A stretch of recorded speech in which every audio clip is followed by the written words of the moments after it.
Dear collegiates from grade 2, dear students, I hope कि आपकी ईद और ईद हॉलीडेज़ अच्छी गुजरी होंगी, आपने एंजॉय किया होगा। तो ईद की छुट्टियों के बाद आज हम दोबारा अपना ऑनलाइन लर्निंग शुरू कर रहे हैं। तो ये हमारे सामने जो है ये साइंस की बुक है, पेज नंबर 13 पे जो हम अपना दूसरा सबक पढ़ रहे थे उसका नेक्स्ट टॉपिक क्या है जी? Concept check. सबसे ऊपर कॉन्सेप्ट चेक साइंस का दूसरा चैप्टर है, पेज नंबर 13 है। तो यहाँ पे बुक आप अपनी देख सकते हैं, निकाल के रख सकते हैं। ये पेज आपकी बुक का है। कॉन्सेप्ट चेक आपने देखना है कि जो कुछ पीछे पढ़ा गया है आप उसको समझे भी हैं या नहीं। Fill in the blanks using always और नेवर। खाली जगह पुर करनी है जिसमें आपने लगाना है ऑलवेज, जिसका मतलब होता है हमेशा, और नेवर या कभी नहीं, या हमेशा लगाना है या कभी नहीं लगाना है। इनके ऑलवेज और नेवर लगाना है so that the rules are clear, ताकि ये जो रूल्स दिए गए हैं अपनी सेहत को बेहतर रखने के लिए ये आपके ज़हन में क्लियर हो जाए। देख लेते हैं। Number 1, dash look directly at the sun. सूरज पर बराह रास्त देखना, ये क्या है? नेवर, कभी नहीं देखना चाहिए।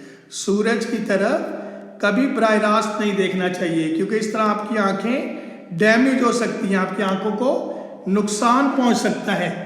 ठीक है, तो यहाँ पे ऑलवेज नहीं आएगा, यहाँ पे क्या आएगा? नेवर। ठीक है, नेवर। नेक्स्ट है डैश रन विथ सीजर्स। कभी भी कैंची के साथ क्या नहीं करना चाहिए? भागना चाहिए। कैंची लेके कभी नहीं भागना चाहिए, या कैंची को बिला वजह कभी नहीं चलाना चाहिए। तो यहां पे भी क्या आएगा? Never. Never run with scissors. कैंची लेके कभी मत भागें, क्योंकि वो किसी को लग सकती है, आप अपने आप को नुकसान पहुंचा सकते हैं। नेक्स्ट है third, dash wash your hands before eating. खाने से पहले हाथ धोना, ये कैसा है? कब करना चाहिए? ऑलवेज, हमेशा जो है खाने से पहले अपने हाथ धोएं। ठीक है, हमेशा खाने से पहले अपने हाथ धोएं। तो यहां पे क्या आएगा? ऑलवेज। लास्ट है डैश स्विम अलोन। कभी भी अकेले ना तैरें, कभी नहीं है कि नेवर। बगैर गाइड के, बगैर किसी साथी के स्विमिंग पूल में कभी मत उतरे, नहर में कभी मत तैरें। नेवर, अकेले कभी ना तैरें।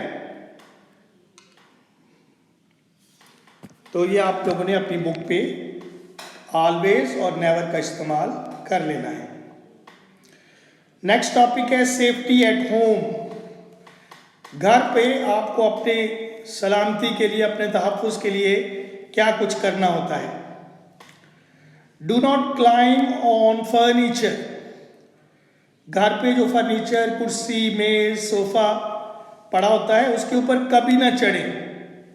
क्लाइंब, ऊपर चढ़ना, फर्नीचर के ऊपर कभी ना चढ़ें। और play rough games in the house, और ना ही घर में जो है वो बेहंगम खेल खेलें। रफ गेम्स यानी कि जिनमें कोई डिसिप्लिन ना हो, जिनमें कोई असूल ना हो, बदतमीजी वाले खेल, जिनमें शोर शराबा हो, ऐसे खेल कभी मत खेलें घर में। Never leave things lying around on the floor. और अगर आप खिलौनों से खेलते हैं, अपनी चीज़ें निकाल के खेलते हैं, तो जब आप खेल ख़त्म कर लें तो उन चीज़ों को इसी तरह फर्श पर कभी मत पड़ा रहने दें। उनको इसी तरह फर्श पर पड़ा मत छोड़ें। ठीक है, किसी का उनके ऊपर पाँव आ सकता है और वो टूट भी सकते हैं, और जिसका पाँव ऊपर आता है उसको वो लग भी सकता है, प्लास्टिक उसका, लोहे या जो भी है। तो इस तरह की चीज़ें, अपने खिलौने वगैरह मत फर्श पर इसी तरह पड़ा हुआ छोड़ दें। ठीक है dear students, that's all for today.